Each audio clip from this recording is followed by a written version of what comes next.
Here I have HTC U Ultra, and let me show you how to insert here the Nano SIM and micro SD card. So at the very beginning, let's start by using the power key. So let me simply switch off the device, keep holding power button, choose power off, and wait until your phone will be completely switched off. Afterwards, you need to find the appropriate slot for your cards. The slot in this device is located at the top of the phone right here. So let's just simply use some Thumper Tag or special eject tool to open this slot, this tray. So let's just press it into this hole.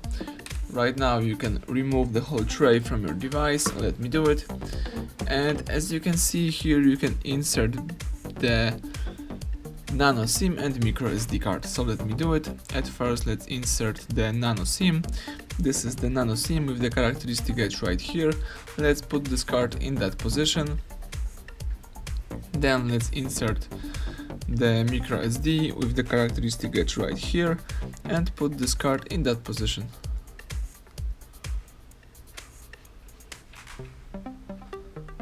Excellent. Right now let's put the whole thing into your device. Let's just do it as simple as that and push it to the end. That's it. So now you can switch on the device and make sure that both cards works perfectly on your phone. So hold down the power key and wait until the HTC U Ultra will be completely turned on.